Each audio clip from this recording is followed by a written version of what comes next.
Good afternoon and welcome. My name is Charles Stang. I have the privilege of serving as the director of the Center for the Study of World Religions here at Harvard Divinity School.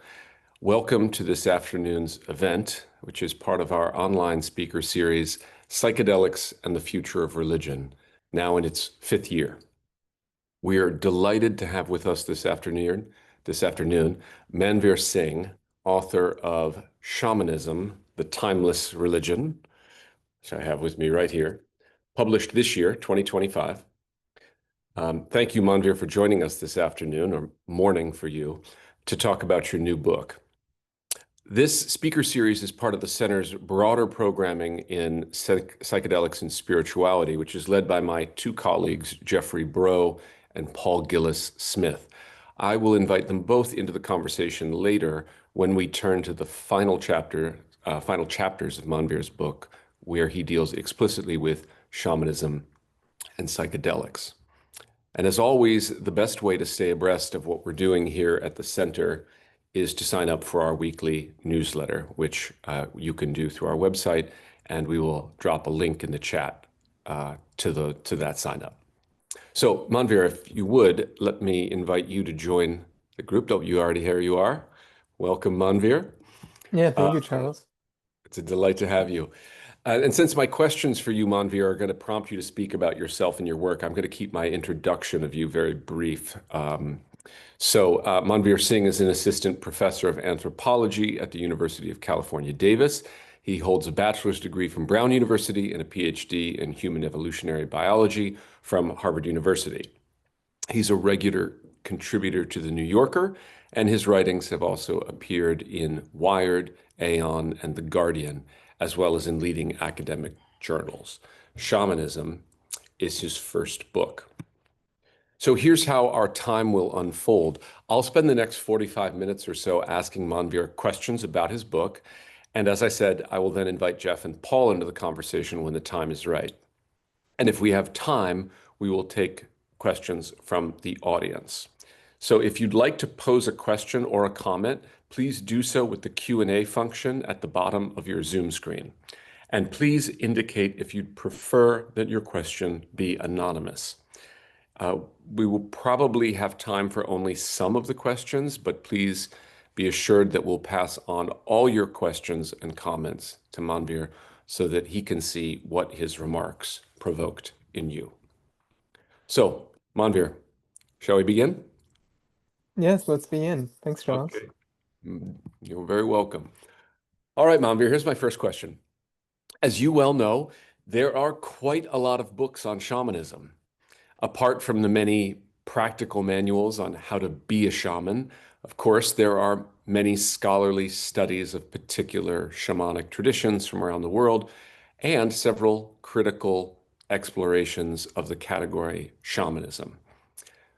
What do you regard as the most important contributions your book makes to this already crowded field?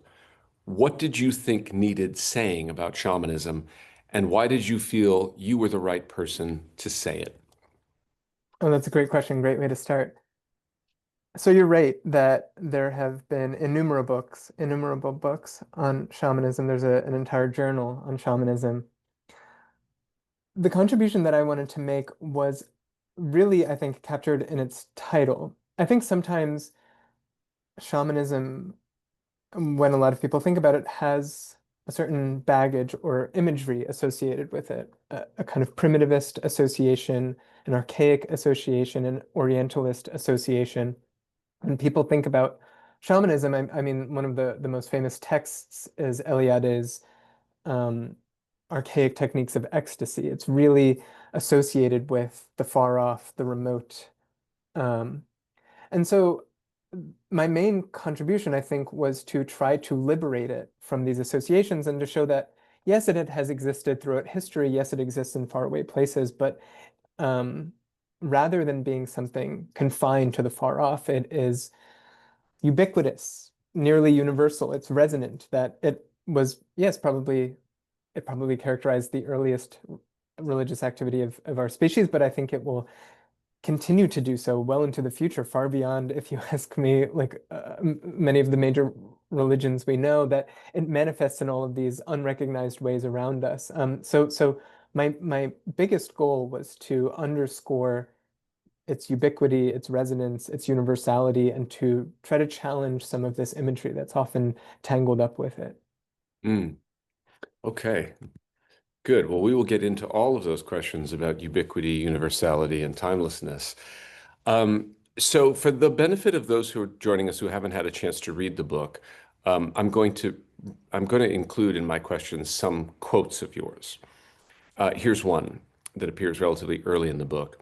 Shamanism, you say, is, quote, a near inevitability of human societies, a captivating package of practices and beliefs that appears over and over because of its deep psychological appeal.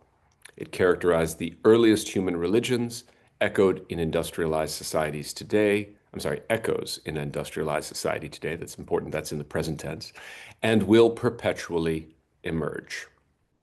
It will perpetually reemerge. Okay, so now I want to drill into your claim that shamanism's endurance owes to its quote unquote psychological appeal.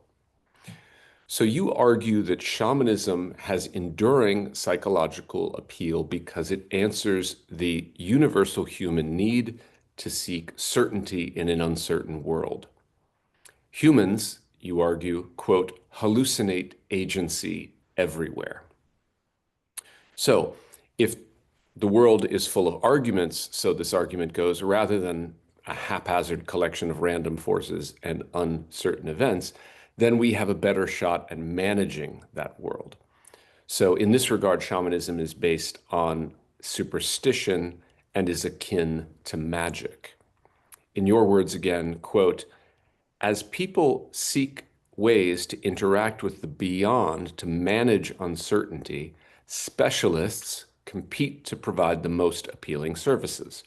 Across time and space, those specialists discover and hone techniques to assure people that they can probe, tackle, and speak to the beings responsible for big and unpredictable events. End quote. So it seems that you ascribe to the view that humans are, in fact, the only agents in this uncertain world, and that seeking to communicate with more than human agents or other than human agents is tantamount to a hallucination driven by our psychology. But curiously, later in the book, you say, quote, to be clear, I'm open to the idea that invisible agents exist. So I'm hoping you could comment further on the tension between the idea that we are hallucinating agency everywhere and your openness to the existence of such agents. Yeah.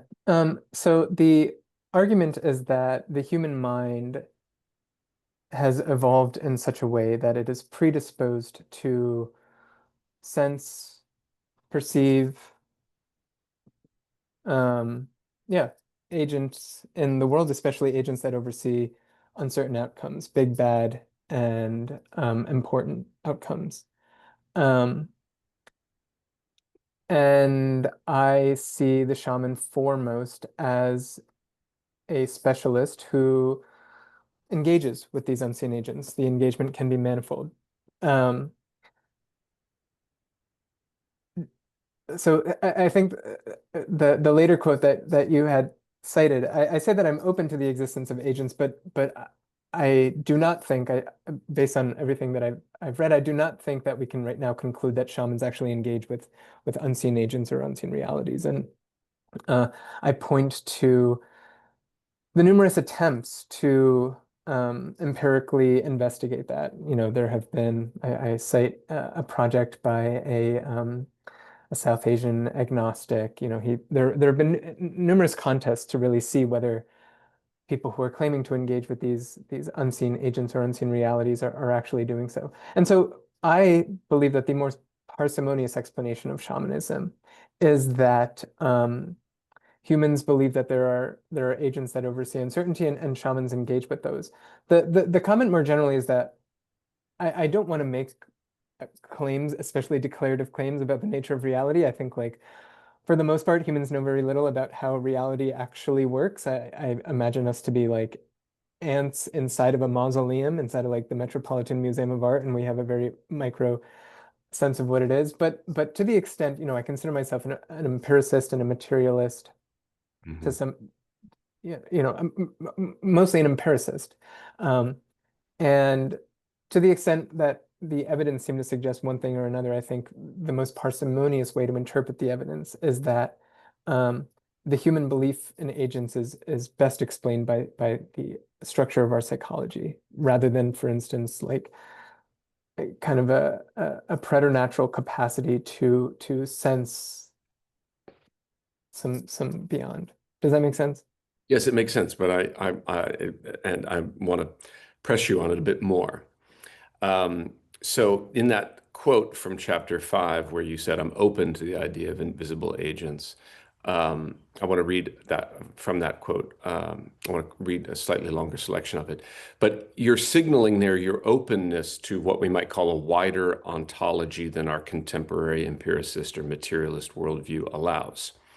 So you say there, I take seriously the proposition that we know next to nothing about reality, that for all we know, our universe is a tiny speck on the outer membrane of a cosmic, unfathomably complex, many-dimensional cephalopod-like being, or that we inhabit a simulation, or that it's turtles all the way down. So those are three proposals, all of which are pretty groovy, pretty wild ontology. Um, uh, Hold Yeah, on. the idea mostly being that I have no idea ultimately, why. Yes. But you go on to say there are good reasons that you just have. There are good reasons to Yes. conclude that shamans don't engage with invisible forces and provide services through that engagement. The most compelling reason, I think, is that no one has conclusively demonstrated those powers, even when there are huge monetary incentives. So you've already, in a sense, kind of anticipated this, but you're explaining how skeptics have offered huge awards for anyone who conclusively demonstrate or prove their existence. But the question is, according to what standards exactly? The standards seem to be the reigning materialist or empiricist paradigm. So the question that I want to ask you, if you're willing to admit the possibility of a wider ontology than our current materialism allows, are you willing to admit the possibility of a wider epistemology? In other words, might there be other epistemologies, other ways of knowing that are more appropriate to perceive these agents than the empiricism that, especially the monetized empiricism that you cite is a good example of that? I mean, yeah, I'm open. I tend to think that empiricism is a very powerful way of learning about reality. And I think that I guess I think that many other ways are very much clouded and biased by um self-serving motivations, by the constraints and limitations of our sensory organs. I guess it would depend on what the exact epistemological standard is. But that is why although I consider myself in some ways a mega agnostic, insofar as I think we know very little about reality, especially, you compare what we know now to 100 years ago to 100 years before that. At the same time, I find uh, the empiricist project to be a very generative one for learning about reality. I mean, it strikes me as one that has worked, and so I consider myself both a mega agnostic, but also an empiricist. But yeah. If there are particular examples you have in mind, I'm happy to discuss them. I would point out, like, so later I write in the book, and maybe this is a conversation for the end of this, but I have this. One of the things that studying shamanism has really emphasized for me has been the primacy of experience in some contexts, and how I might have a particular epistemology or an ontology, but sometimes when within shamanic ceremonies, especially when I talk about certain psychedelic experiences, the epistemology or the ontology feels um, a bit tangential to the power of the experience. Nevertheless, uh, I, yeah, I'm a strong proponent of empiricism. So although we may know very little about reality, what we do know, we largely know through empirical verification. Or while we know very little, I think empirical verification has been generative for teaching us a lot. I don't know if I want to make a claim about how much that versus it would depend on, we would have to consider some other ways by which humans know, but I think of it as a very powerful project for learning about reality, the moon, atoms, viruses, etc. Speaking of invisible agents, virus. Yes, exactly. All right. Well, let me back up and go back to your argument about psychological appeal.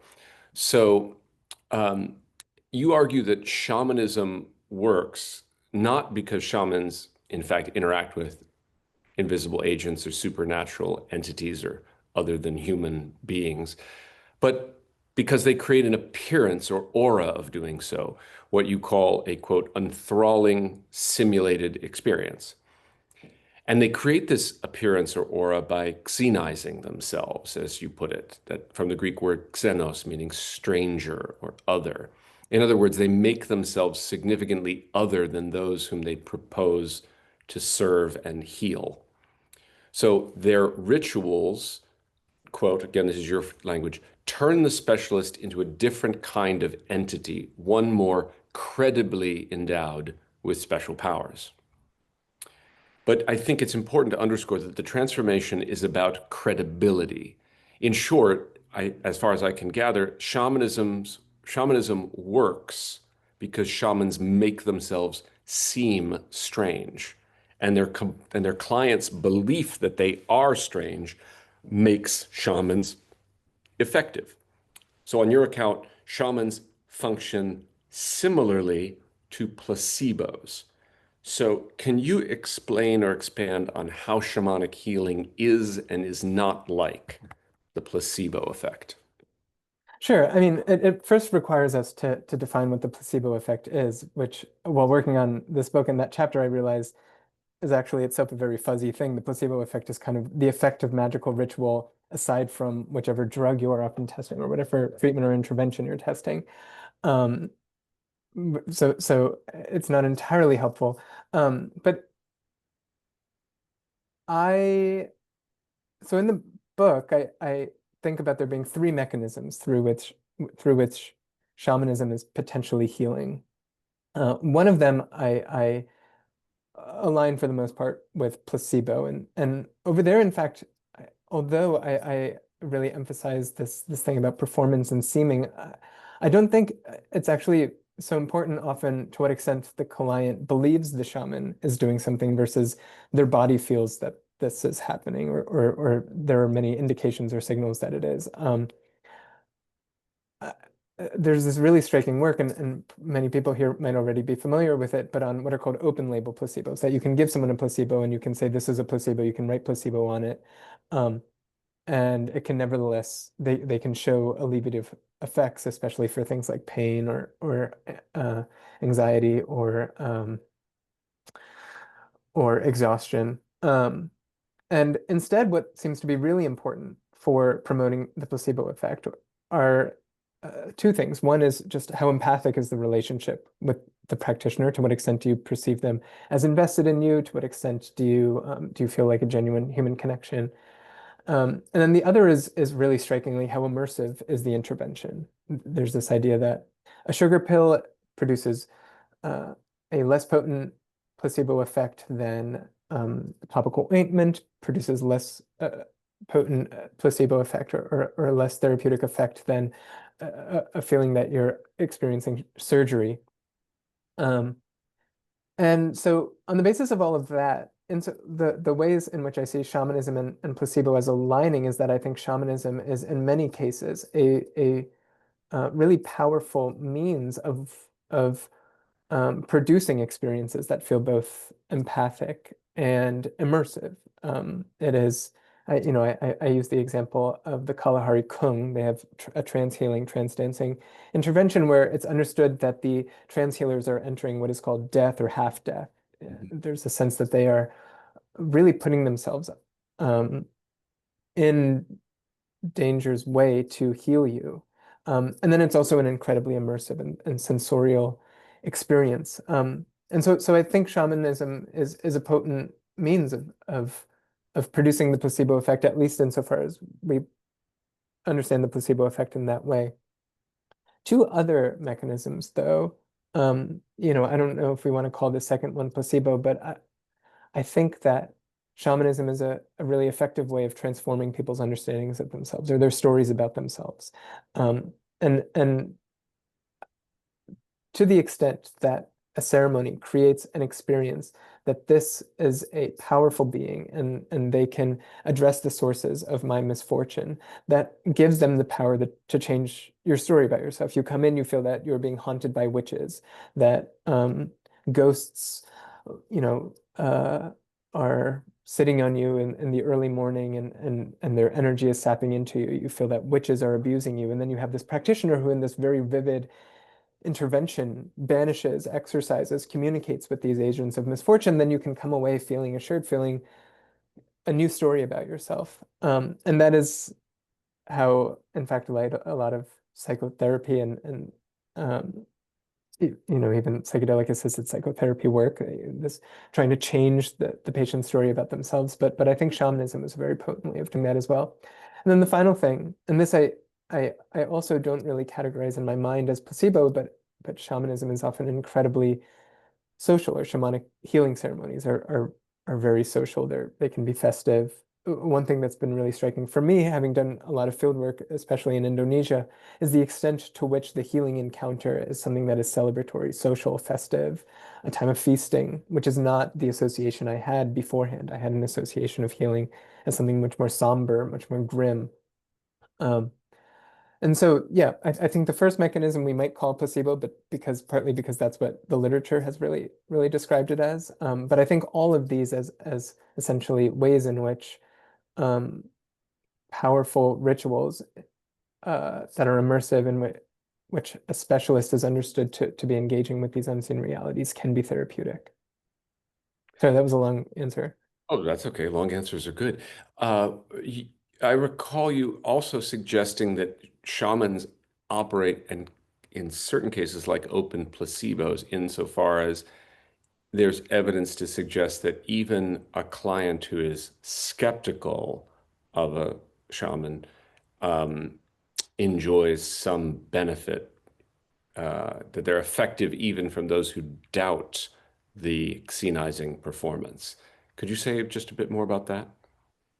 Yeah, well, so I will say it's been coming back to empiricism as a way of knowing. It's very hard to find research in the scholarly literature that really evaluates the therapeutic effects of shamanic interventions. And when I myself have tried to run these studies in my fieldwork, it can be very uncomfortable. It's it's it's a bit ethically fraught when you have someone who's going to a shaman and you're trying to pull out a pain scale and asking them to do something. And so ultimately it wasn't something that I felt comfortable with. So there isn't any research that I actually know of that shows um, in shamanic contexts how the patient's belief or expectation is correlated with the outcome. Instead, uh, one point that I wanted to make throughout the book, um, but here as well, is that there is often a pretty complicated discourse about who is genuine, who is not. Is there sleight of hand? Is this, actual intervention? And I think for many patients, they understand that there is some sleight of hand going on here. And there is also a constant evaluation and conversation about who is effective and who is not.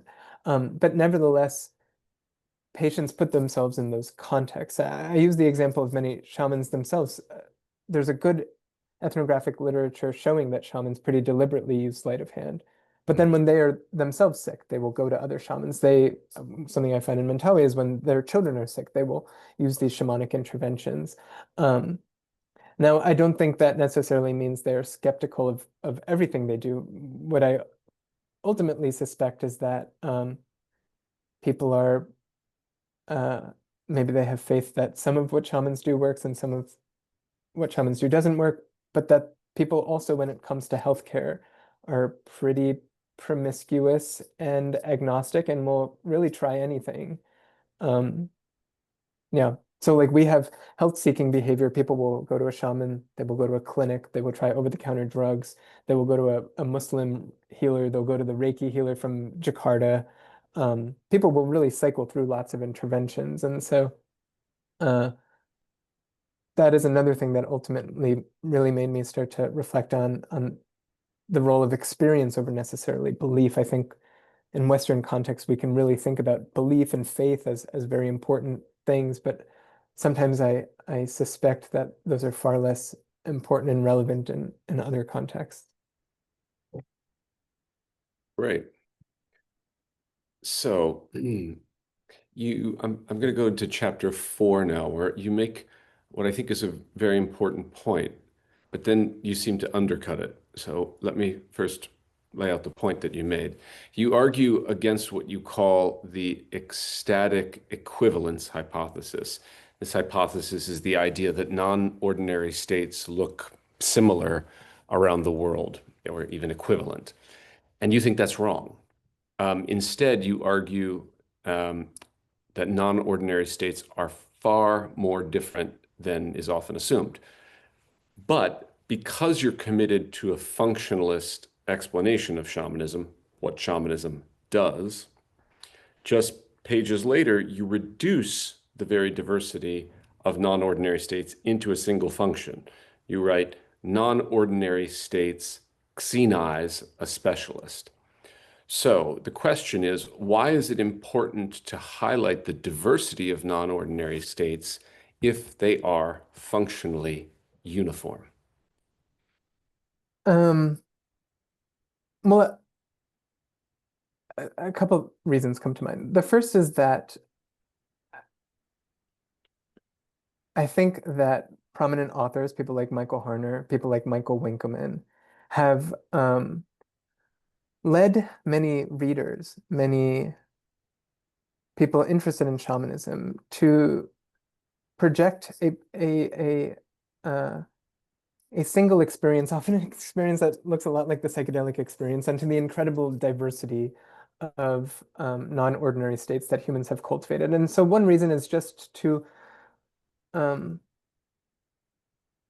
try to be more ethnographically honest about the myriad ways that humans have devised to tweak consciousness and the myriad effects that those techniques have had. Um, Secondarily, in making those claims, people like Harner and especially Winkelmann have themselves made functionalist accounts. So Winkelmann's theory of shamanism is that shamanism has an integrative effect on Mhm. cognition, where individuals can, there's the integrative state of consciousness that many shamans enter, and it allows what he calls communication among modules that normally don't normally communicate. I think, we might, in more contemporary parlance, maybe say uh, brain networks that don't normally fire together there might be more random activity or something, and he sees this as a source of special insight by shamans and relates it to the services that they're providing.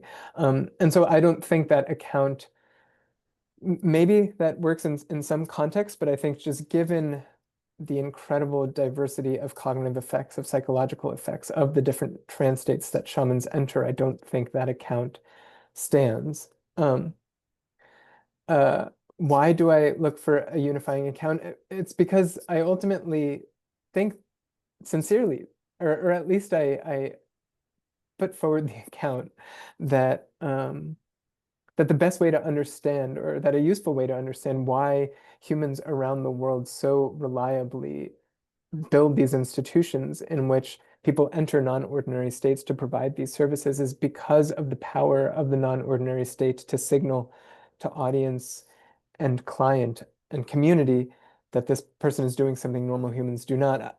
I think I focus on this other functionalist account because I see it as a useful explanatory lens for understanding why this practice manifests in the way it does so regularly and so reliably. Nevertheless, if I were to rewrite this book and add a new chapter, I would probably have a chapter on that provides more texture to the incredible diversity of non-ordinary states. And I think I would more sincerely explore how it is that the diversity of non-ordinary states that shamans enter actually corresponds to different things that shamans are trying to do in different contexts, or the Mm-hmm. different effects or different worldviews. Mm-hmm. I do think that the book doesn't go into enough detail, doesn't give enough space to the proposition that there is something interesting about what shamans are doing, and what kinds of worldviews they are informing through the different techniques that they cultivate. I think that's a good, I'd be curious to read that additional chapter, maybe in the new edition. Yeah, because it seems like there's a kind of phenomenological diversity of non-ordinary states that you want to highlight, but a functional uniformity, so that they all you highlight their single social function of xenizing the shaman so that he or she has the authority to be effective. Um, would be interesting to test that. Let me move on now to your definition of shamanism, which appears, in various forms throughout the book. But in one place, you define shamanism by way of three defining features or elements. Those are non-ordinary states. We've already talked about that. Engagement with unseen realities. We've talked a bit about that. And services like healing and divination. We've talked about that. You say these three constitute shamanism. And you argue that shamanism is universal and indeed Or time near universal. near universal and timeless. And timeless because, as you put it, quote, something about human minds or societies fates the practice to develop wherever we lanky primates get together. So, in other words, shamanism matches our minds, and so it's universal and timeless, or as nearly universal and as timeless as we lanky primates are. So I think you've offered what is the widest possible definition of shamanism I've encountered. You may have encountered wider ones, but I think yours is the widest. And in casting the net as widely as you have caught some perhaps unlikely fish. Jesus and the Apostle Paul are shamans, although of course that's a proposal that has been proposed before. Some, but not all, messianic prophets should be understood as shamans. Although you don't say so explicitly, as I recall, it would seem that Muhammad would qualify as a shaman. Um, but so are other spirit-centered movements like Montanism in early Christianity, or more in our own time, charismatic and Pentecostal Christianity, which is the fastest growing religion in the world, is a form of shamanism. And so are the shamanistas and psychonauts of Burning Man, and even contemporary money managers, whom you label hedge wizards. Yeah, I would say they're shaman analogs. They're not explicit shamans. There's a whiff of shamanism, but I would be very careful not to say that money managers are Okay, so shamans. they're shaman adjacent. Shaman, Um, yeah. so the utility of any category depends on whether and how it meaningfully and accurately constellates evidence, how it groups individual instances together in such a way that helps illuminate and explain them.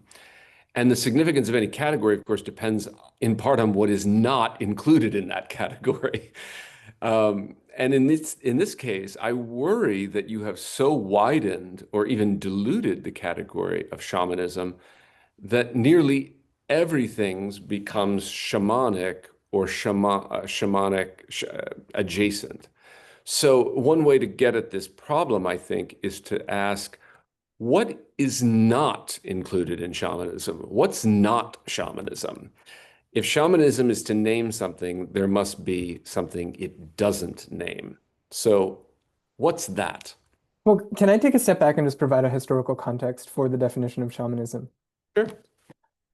So I think the attempt to figure out what exactly is shamanism and how should we define it has been a project for at least a century. You know, a shaman at least entered Western European languages from Siberia, from Tungusic languages. First, it's very much associated with Siberia. Then there's a recognition that what has been identified in Siberia has interesting echoes in indigenous North America, in Indonesia. Um, and so there is a sense in the early 20th century that there are interesting resonances, patterns. Um, and there is an attempt to draw a line, a box around them and figure out how should we define this thing. And I think there has long been an attempt to draw a box, honestly, that maintains a primitivist, archaic, to some degree, Orientalist constitution, but does not include things like the Hebrew prophets, like Pentecostal pastors. I mean, we look at Eliade's attempt. Eliade's attempt is that shamanism is soul journeying, that the shaman has to leave their body and go on this soul journey. But it ultimately was demonstrated that that did not even apply to Siberia, let alone the other context that he was describing. It doesn't even uh, apply fully to the Tungusic speakers from which the word shaman has come. And so then there are other attempts. Oh, shamanism, you need possession. Oh, you need hunter-gatherer societies. And I think there's been a lot of linguistic semantic gymnastics over the course of the last century because there is this attempt to draw a circle around Siberian shamanism, Amazonian shamanism, even Korean shamanism, but to exclude, interestingly, in many cases, practices in sub-Saharan Africa, but then also things like Pentecostal Christianity, uh, or Pentecostal pastors at least, or Hebrew prophets. And so I think if you want to identify what is it that classic paradigmatic examples of shamanism share, if you want to say, what do Korean shamans and Siberian shamans and Amazonian shamans share? I think the only way you can justifiably make a definition for those three examples, these three popular examples, is the one that I provide. If you want to, you can also then maybe have a proviso that it needs to be in Eurasia and Mm. it cannot be it needs to be at least in Eurasia and into the Americas, but east of wherever, I don't know, halfway through Russia.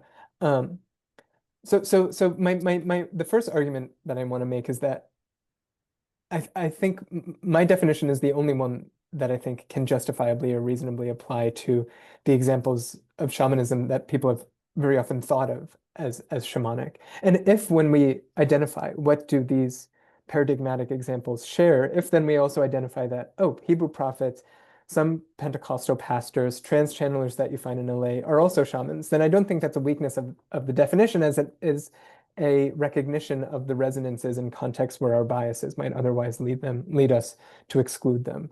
Hmm. Um, so then to come to your question, what is not included in this definition?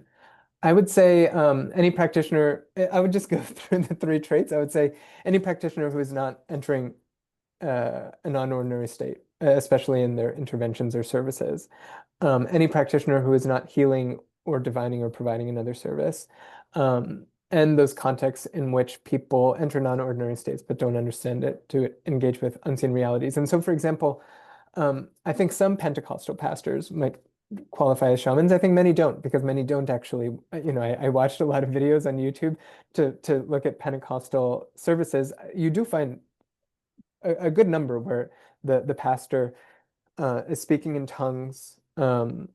They are channeling, the Holy Spirit, and they're healing. But then you find many others in which there's no non-ordinary state involved. It's just touch, and I wouldn't call that a shaman. I think what is really critical for shamanism is this convergence, this constellation of the non-ordinary state, the understanding of the engagement with unseen reality, and the services like healing and divination. And I'll take a step back. If we just describe ethnographically, anthropologically, behaviorally, what some of these Pentecostal pastor sessions look like. Again, it's a practitioner who has some spiritual authority in their community. They're understood to channel or commune with a sky god or this Holy Spirit.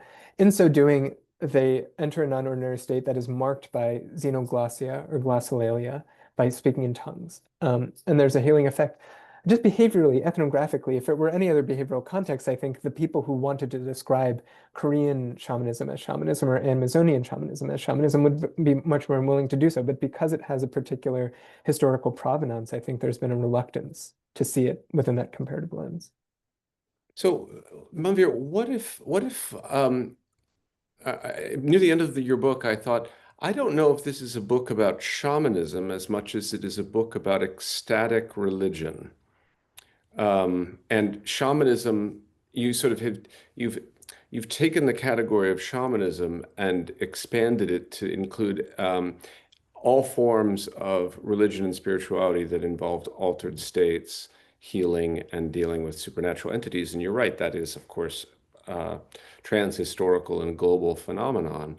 But what's gained by labeling that shamanism as opposed to saying shamanism is a particularly historically diffuse tradition based in, let's say, Siberia, um, that is itself a kind of instance of a broader kind of ecstatic religion. Now, you still haven't answered what's the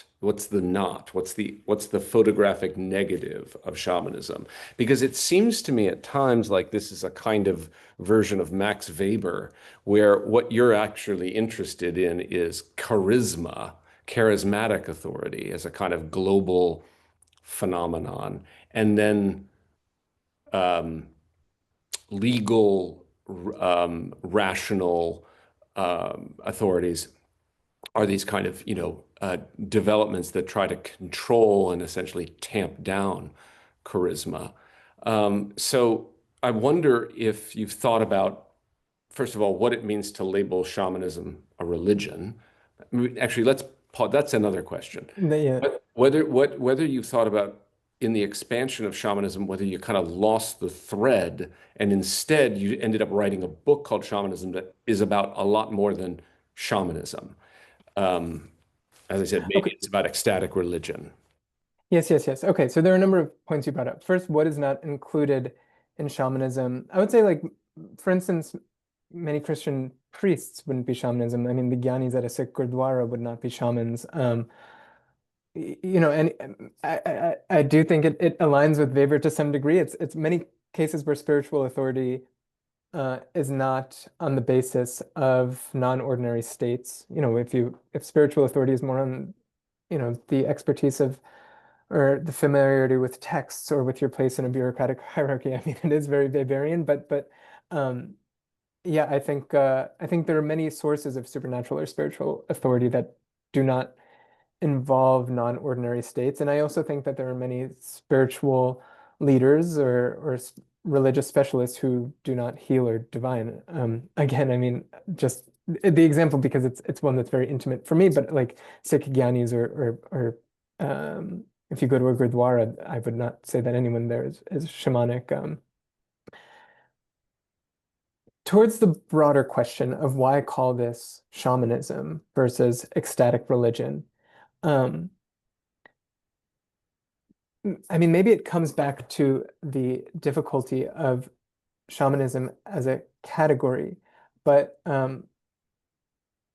like the broader argument is that those things that we have considered shamanic, this is what they share. Like they share these three features, and um, and I personally don't think there's a justifiable way to write about shamanism with it looking any differently. I mean, you could constrain it to Siberia, but I mean, Siberia is a diverse place that has different language families. What do they necessarily share other than being in a similar ecology? I mean, each of them themselves has had different interactions with neighboring groups. There is no kind of anthropologically singular place called Siberia. I mean, you can write about Tungusic speakers in particular, but I think that then you would be writing about just one language family.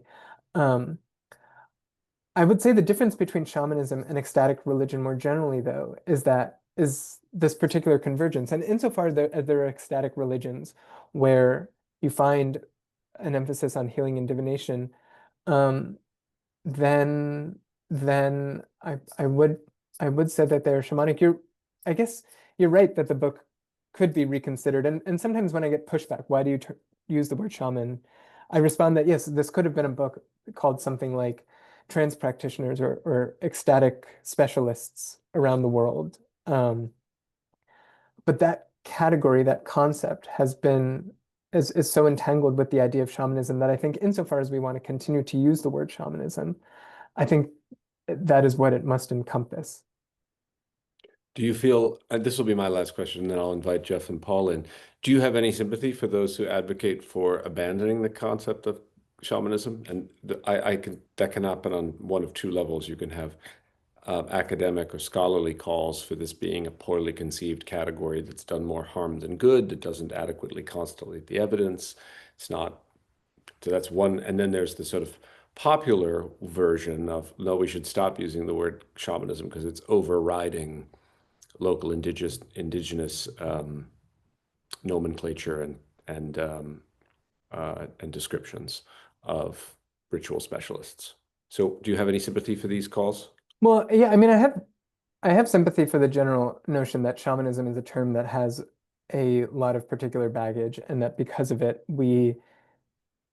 to those things that are called shamanic, we tend to have particular associations. This book was one attempt to liberate shamanism from that negative baggage. I mean, I guess another could have been another creed against using the term, but the driving attempt over here is to say that insofar as we are using the term shamanism, I think it should be free of this baggage and should be understood as something more resonant and universal and ubiquitous, or near universal at least.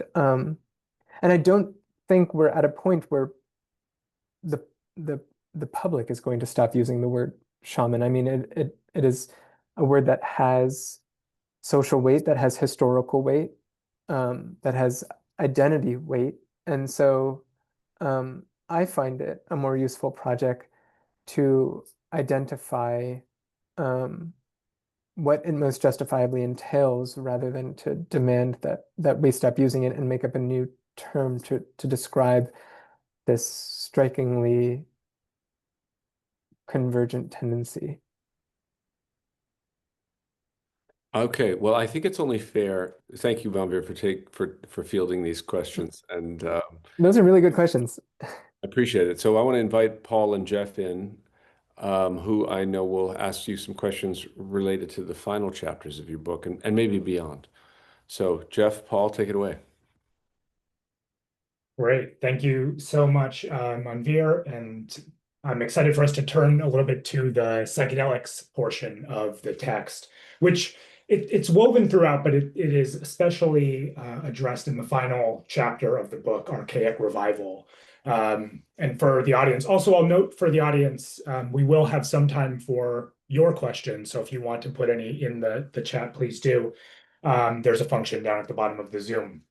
But to give for people who haven't read the book, my sort of reading of the Archaic Revival chapter is that you start off talking about what you call the global archaic psychedelic shamanism or GAPS hypothesis, which is primarily drawing from popular discourse about psychedelics, popular contemporary discourse saying that psychedelics have been used by cultures and peoples throughout time into antiquity, and using that as sort of a justification for modern psychedelic practice. And you spend a fair amount of the chapter challenging the GAPS hypothesis. And I think Paul has a specific question on that, but I want to actually turn to the final part of the chapter, which is where I think you make the strongest argument or intervention around psychedelics. You write that we have popular psychedelic people, we imagine how we want to use psychedelics and then project those imaginings onto peoples we know little about, essentially arguing that we're just using psychedelic shamans as a foil and turning them into psychiatrists. What my question is you go on in the concluding pages of the chapter to talk about how shamanistic practices have changed as a result of this Western influence in tourism and desire. And you end the chapter by saying, distracted by convenient bastardizations, we blind ourselves to the structure humming within the infinite variety of human cultures. What I take you to be arguing there is that because of this intercultural collaboration or these cultures coming together, that something has been lost, something has been changed. And what it raises for me is a question of, is there a true shamanism? Is it, you seem to be concerned that indigenous cultures have shifted their practices, say the Shipibo people, for example, in light of the West. But I'm curious, that seems to raise the question that there is a true shamanism. And so I'm both interested in, is there a true practice that you view as the right way to do shamanism? And then second, what is it that is being missed? What are we missing if these changes are happening and these intercultural dialogues are occurring? Yeah, so I would say that I do not think there is a true shamanism. And I also wouldn't say that I necessarily think it's a problem that traditions are changing in response to Westerners coming down to Iquitos and asking for particular services. The broader point, however, is that I think that there is sometimes a sense that people are chasing the authentic and they find themselves finding the authentic, but often the authentic has been constructed in preparation for their arrival. The authentic is a mirror of what their expectation is. And so I think all shamanic practice, all religious practice, all human culture is dynamic, ever evolving. I don't find so much utility in thinking about a moment of authenticity or in judging authenticity. Yeah. Well, I guess then what is your concern there? Is your concern just that this imagined Western tourist is mistaken, or you seem to be Well, yeah, making a yeah. bigger argument, and so Yeah, I yeah. guess So I am making a bigger argument there, which is that I think the popular discourse misrepresents what how psychedelics often look in these societies. And so it's less about that misrepresentation then subsequently changes people's practices. I mean, I think people are strategic, dynamic, entrepreneurial. They will do what it takes to get clients and to make an appealing business and participate in and take advantage of a globalized world. Um, but I think there is often a misrepresentation of how psychedelics have been used. I mean, one example is, I think uh, uh, there is, I'm thinking about a particular quote that I believe Charles Schwab made in an interview where he says that in these contexts, people take them for very circumscribed reasons. There's never any recreational use. But in my own travels throughout the Orinoco region in eastern Colombia, we found a lot of frank recreational use. I think there's often a de-emphasis on the ways in which psychedelics are entangled with sorcery and violence. There is kind of a desire to see it in a different lens, and I think that again just misrepresents the actual ethnographic reality.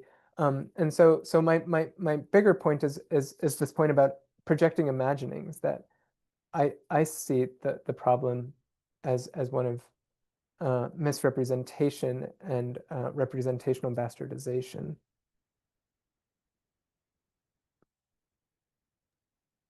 I can jump in here. I would also love to talk about the gaps hypothesis. I like it a lot. I think it's true. This idea that psychedelics are widespread, ancient, and used by shamans for therapeutic healing is what's happening is people are picking this up and running with it.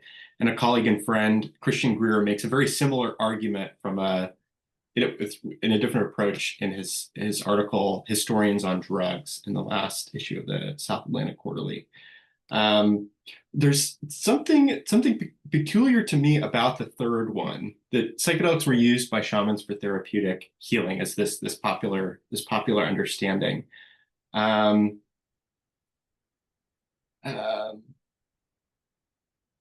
This seems to me a very similar thing that you are doing with shamanism, and through describing psychedelics or the use of psychedelics in shamanic settings as similar to psychedelic therapy, is to suggest that shamanism or that psychedelics and shamanism together are not a stand-in for modernity's relationship with the other, that they can be made familiar through this sort of like this hypothesizing.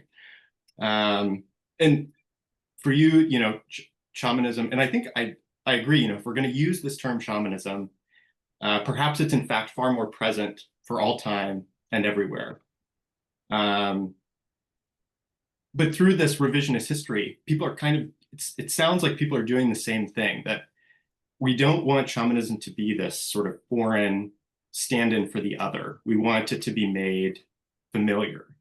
I'm curious if you see this sort of like this similarity between what's happening with people using the gaps hypothesis and taking it up. They're not calling it the gaps hypothesis, but they're doing this, and how you are rereading shamanism as something that it doesn't have to be the stand-in for the other.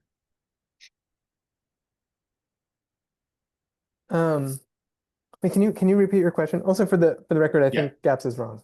I don't know. Right. Yes, the gaps is wrong. Yes, and I agree. I think gaps is wrong. I think it's descriptive of something that's actually happening, but it's misleading and incorrect. The third point, that people assume psychedelics were used by shamans for therapeutic healing, is an attempt to familiarize psychedelics to a culture that it feels unfamiliar. That we can say this thing that we call psychedelic therapy now is similar to shamanism, or that it was happening in this sort of shamanic context, and that is a move that is kind of similar to the move what the book is of trying to do, yes. of familiarizing shamanism. Right. Yes. Well, I would say it's a similar move in some ways. I would say that I think what GAPS is doing is relying on this idea on so in the beginning, I lay out two visions of shamanism that I often find: superstitious savagery, and I think what I call primeval wisdom or primordial wisdom.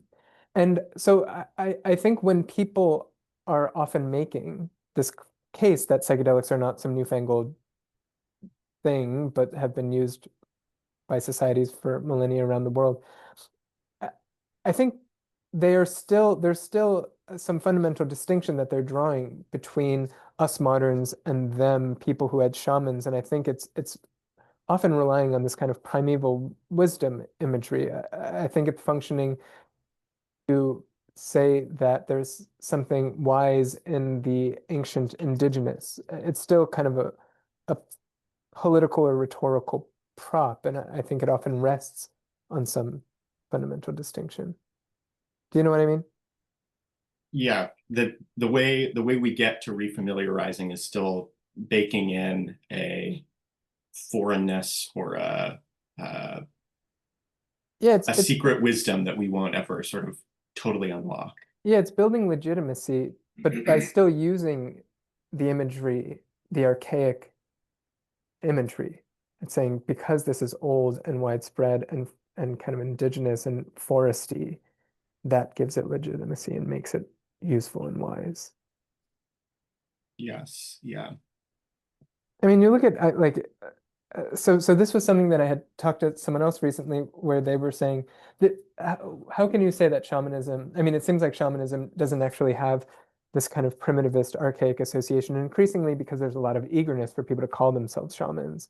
I have an entire chapter about Burning Man, for example. But my response was that I think rather than a shift in the imagery associated with shamanism, I think it's a shift in the relationship with the archaic and the so-called primitive, where instead of something that is necessarily seen as stigmatized or seen as pre-modern or superstitious, it's recast as something more genuine than what contemporary society is, and as a source of wisdom and useful ecological insight. I think now would be a great time to turn to some of these questions from our audience. The first one here I like a lot. Where do you, Manvir, stand on William James's radical empiricism? I ask because pointing to our evolved cognitive mechanisms for perceiving agents, while certainly part of the explanation, can also beg the question when trying to dismiss non-visible agents. i.e., we are wired to hallucinate agents, so these agents must be hallucinated. I'm especially interested in how this might relate to your suggestion that the power of the experiences overflow one's epistemology. Can you So define, so what is radical empiricism? Radical empiricism being James's, I don't know, method, and I suppose kind of epistemology of, we're going to stick to the empirical, but permit, I don't know, its limitations, and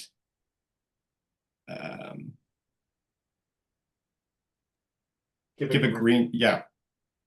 Maybe one way to describe it, I mean, I'm no expert on William James at all, but in some ways it's recovering the original sense of empira in Greek, which means experience. So radical empiricism would include taking people's reported experiences seriously as evidence rather than as kind of noise through which one is trying to find a signal. But I think also embedded in this question is the idea of, because if we have an evolved faculty, does that adjudicate the ontology of the thing the faculty is supposed to perceive? So if I've developed a mind that is prone to hallucinate, does that mean the things that I see are hallucinations?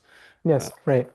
I mean, I would say that even I think among evolutionary and cognitive researchers on religion, there are differing takes on this. I mean, there are some who, I think within the field, there is a sense that you cannot make, or at least there was a recent paper in Religion, Brain, and Behavior that I think came to the conclusion that you can't make an ontological conclusion on the basis of this. I would slightly disagree, however, because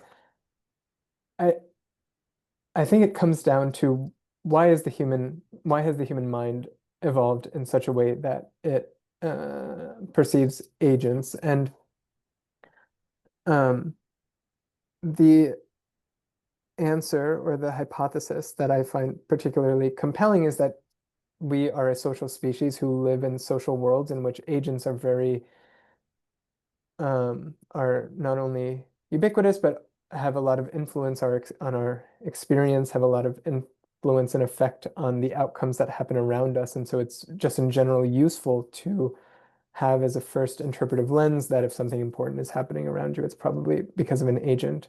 And the implication then would be that perceptions that agents are influencing or overseeing outcomes like illness and weather is a consequence of overactive or hyperactive agency detection.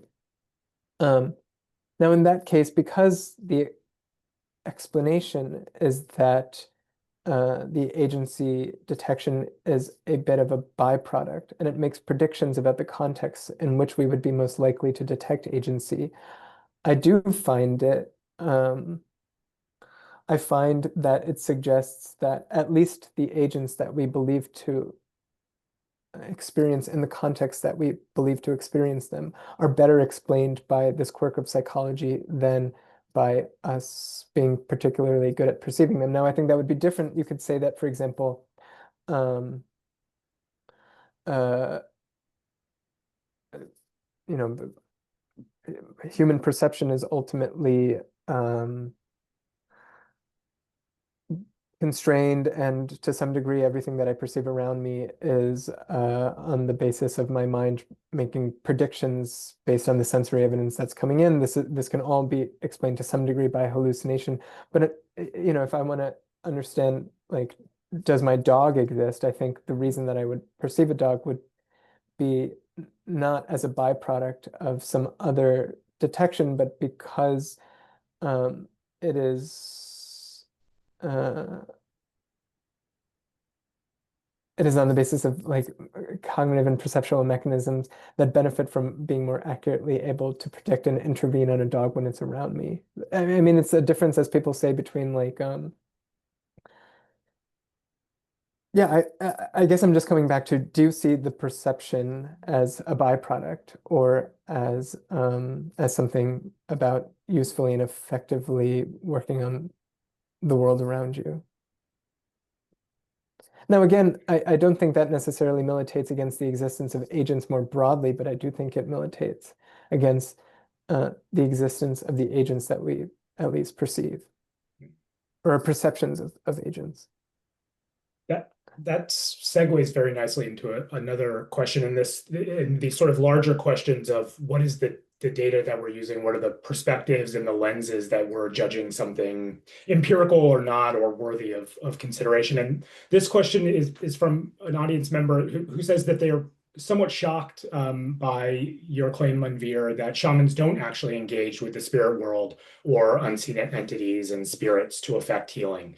And they're looking for clarification. But in addition to that, I would add a question of my own, which is the lens that you were just speaking about and the evolutionary biology and psychology that you emphasize so much to lead to this sort of participatory understanding or performance understanding of shamanism in some ways puts what the shamans actually think that they're doing into a secondary position. And I'm curious, especially given all of the field work that you did with the Mentawai people, can you share with the audience a little bit about what the shamans themselves understood their practices to be, how they understood and talked about the different states that they went into and the different spirits that they engaged with, and how that supports or challenges your performance-centric view of shamanism?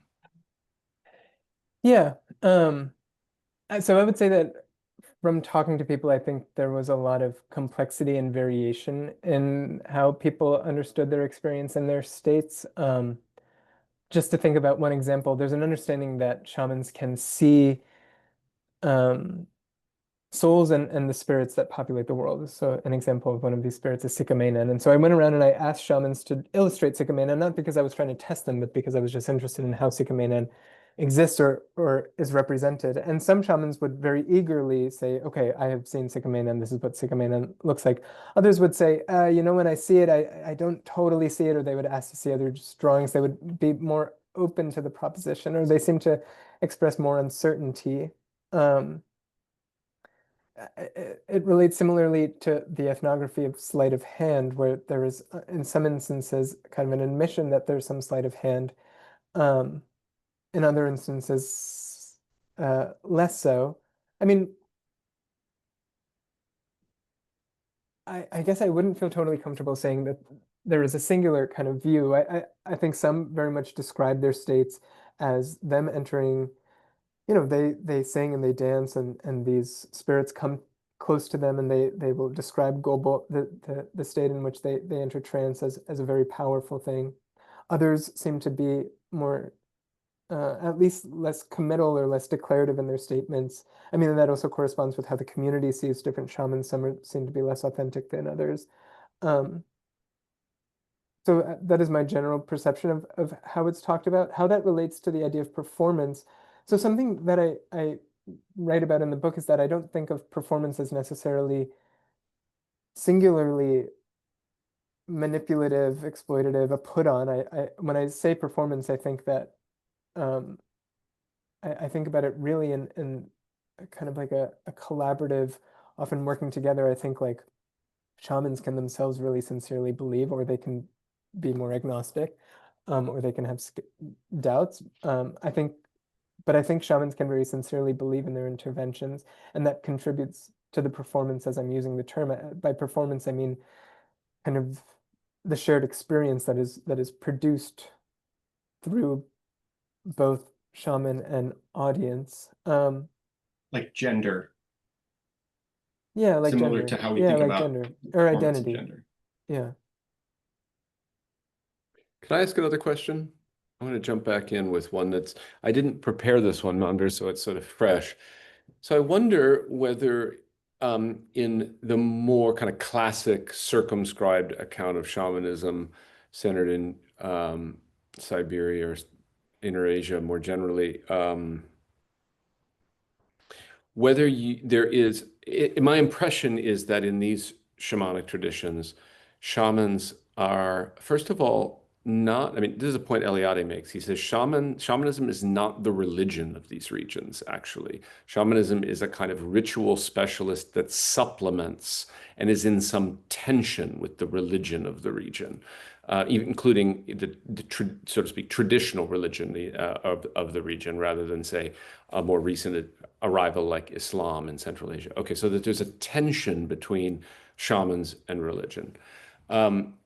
Another feature is that my impression is that shamans work very closely with the plant, animal, and mineral realities of their place. That is to say, they're deeply place-based or land-based in their practice.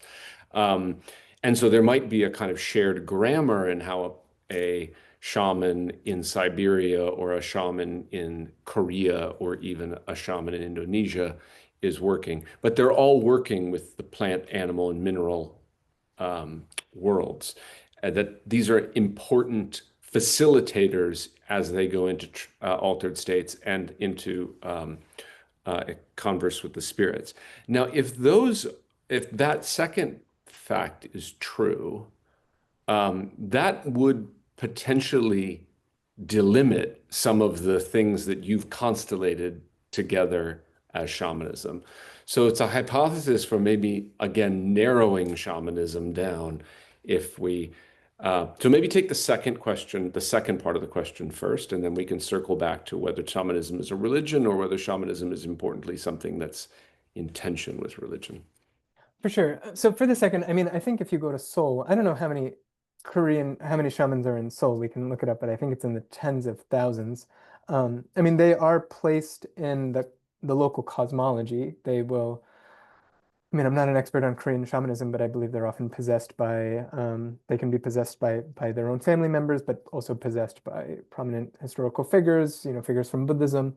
But it's not necessarily one, I think many Korean shamans that you'll currently find in urban places today, it's not necessarily a practice that is so rooted always or necessarily in animal, plant, or mineral in the local landscape. And so would then the claim be that there is some degree of urbanization that along which a tradition stops being shamanic?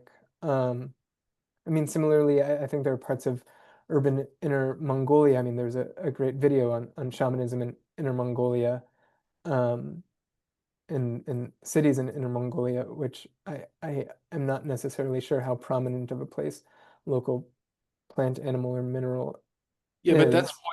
you're pointing to contemporary, highly urbanized forms of practice that want to lay claim to the label shamanism. Fair enough, but I'm saying just entertain the hypothesis for a moment instead of going to those examples, saying, all right, was Korean shamanism prior to widespread urbanization, or Mongolian shamanism prior to widespread urbanization? Was it working intensely with the land?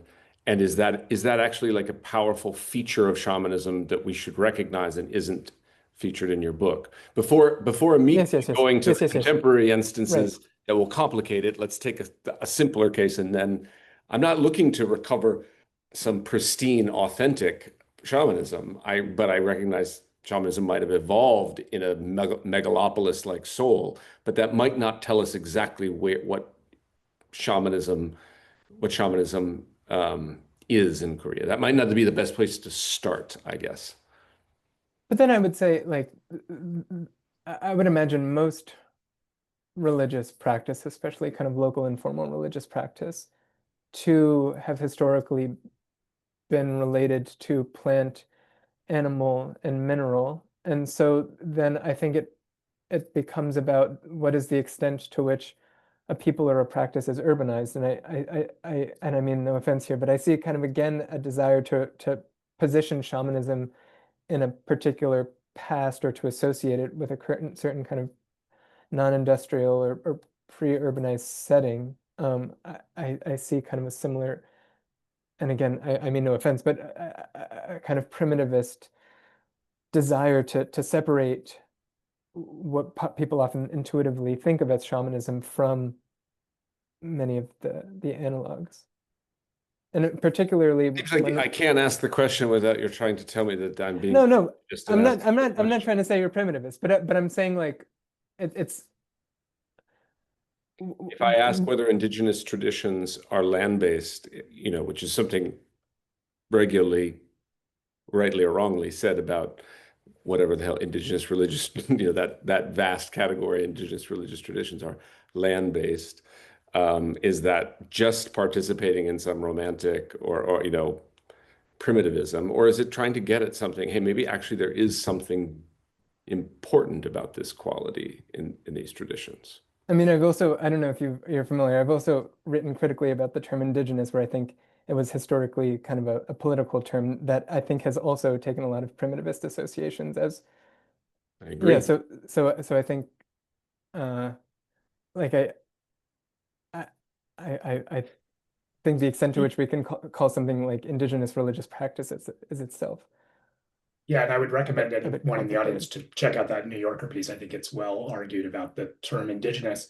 But in the book, But I mean, I want to say, I'm not trying to say that you are being primitivist, Charles, but I am saying, like, ultimately, what does your definition add or say? It says that like a tradition stops being shamanic when the society in which it's practiced has become sufficiently industrialized or urbanized.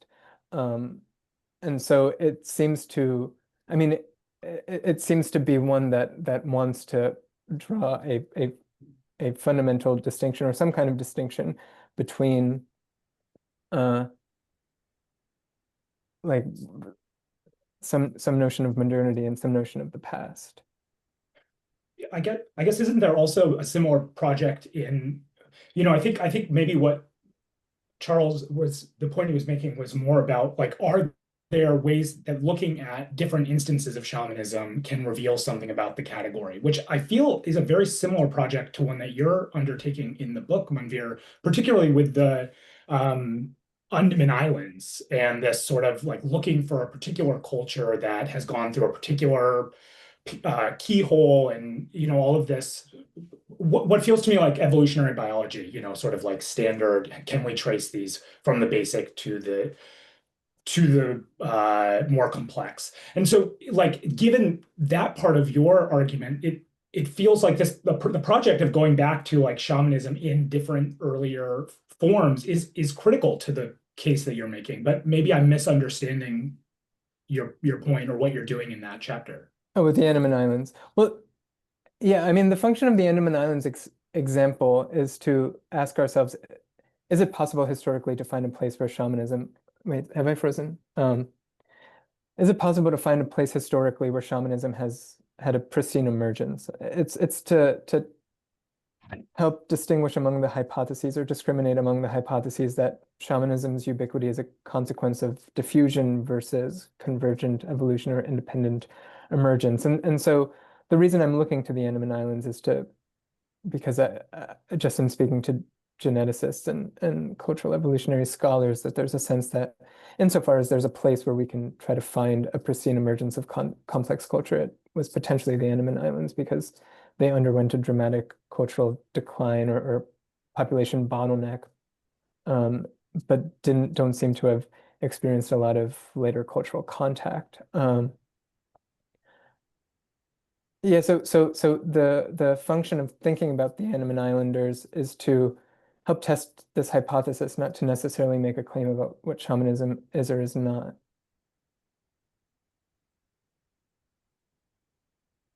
Interesting. I mean, it seems as though if shamanism is this universal category, like, and you're using the Andaman Islands as an example of where it could have arisen. And again, the evidence is mixed, let's say.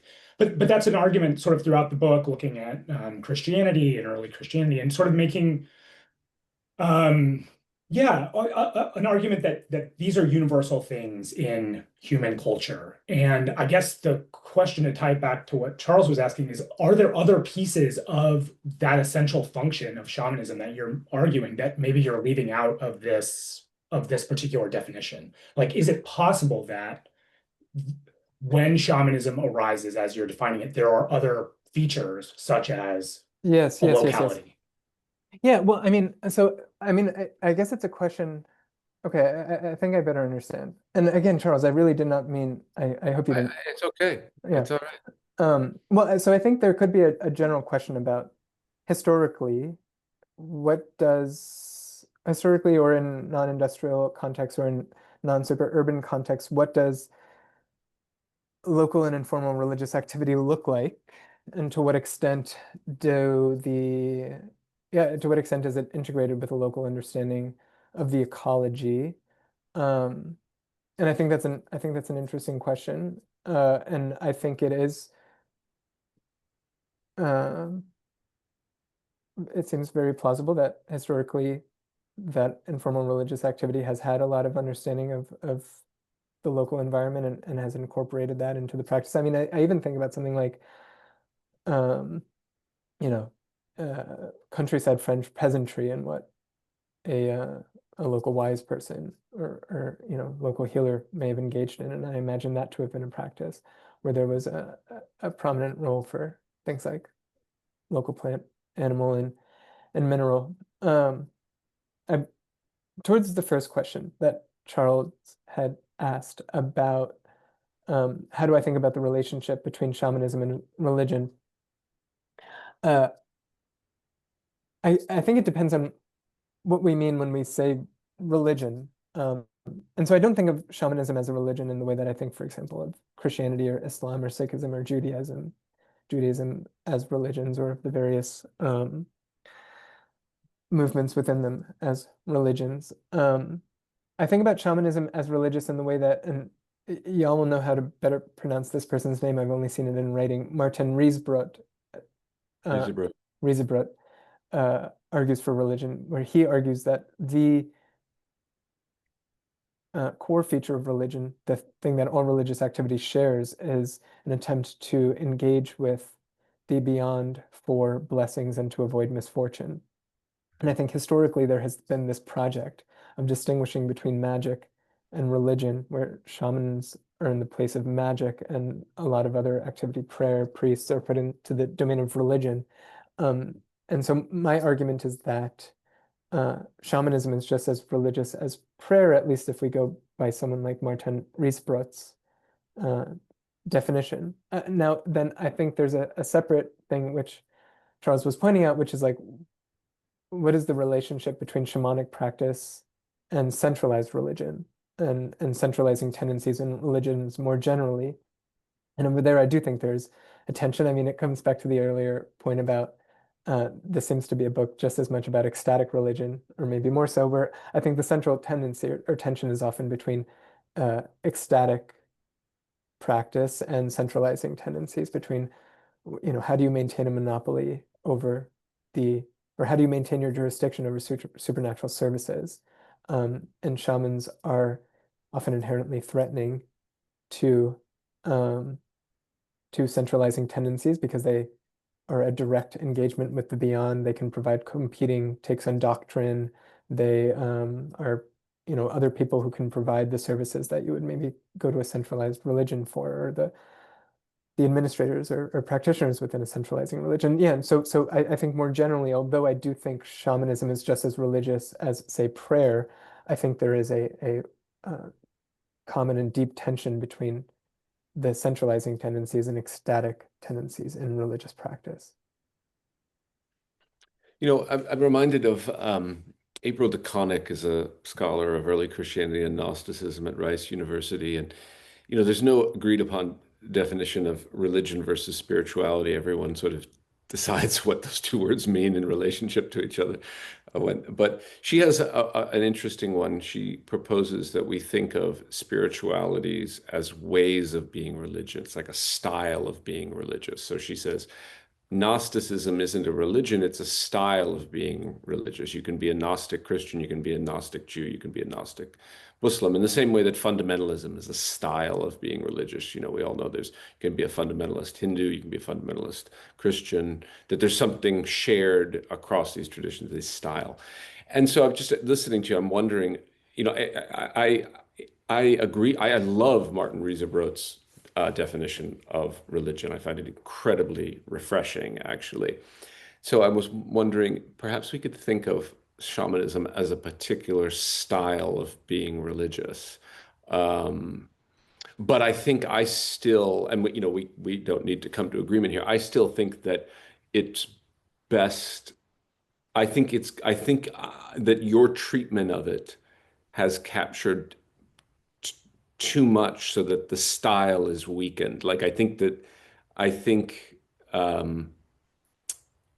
I'm not sure that Montanism or Pentecostal Christianity or the Apostle Paul, and I'm only listing these because I know the history of Christianity better than I know the history of other religions, are best thought of as shamanic. I see why. I mean, one of the questions in the comment, I think, suggests that I'm trying to protect Christianity or something. Like, it's not that. I mean, I think there's very powerful reasons when you read Paul where you might think, hey, this sounds shamanic. Um, Still, I think, again, it's a hypothesis that one of the things that seems enduring about the style of shamanism, and again, this might have more to do with where it first emerges into global consciousness as a kind of in Siberia, is that it's in some tension with religious authority. It's not offering, I don't think they're competing in the sense of offering the same services, so to speak. I think they're complementary, but tensely complementary. And Yeah, I wouldn't necessarily, well, yeah. oh, please go ahead. I'm Well, talking. I mean, I think there are other, so Mentawai shamanism, where I work, that was one of the early analogies drawn. There's a paper, Shaman and Seer, from the 1920s, where someone is analyzing Mentawai shamanism in the context of the emerging category of shamanism. And at that point, I mean, I think there was a real sense that there is an important parallel or echo here.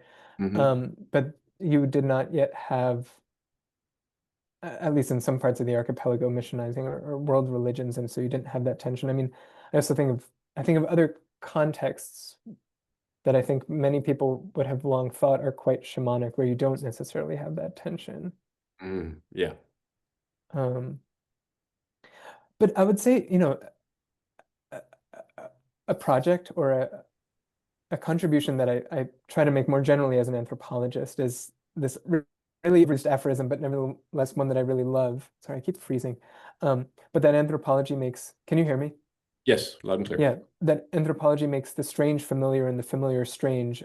And so Yeah. you may reject or feel uncomfortable with how widely the net is whatever thrown on the basis of the definition I'm using. But I would hope that at the least it it draws parallels, shows resonances, and helps show how things that we might otherwise think are a bit exotic and strange are actually more familiar, and how things that we might think of as more familiar actually have really interesting parallels with what we might otherwise exoticize.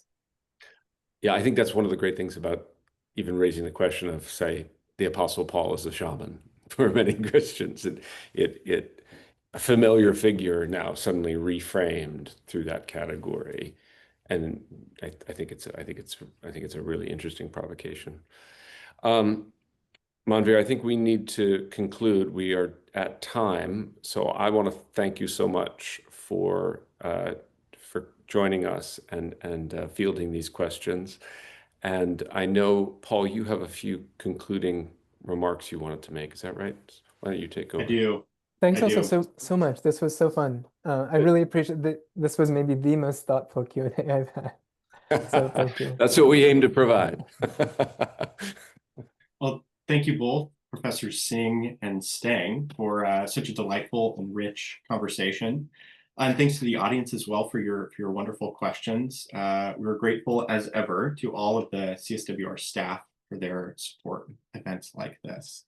We're also grateful for the support of the broader Harvard study of psychedelics in society and culture for their support. We have many more events of interest this semester.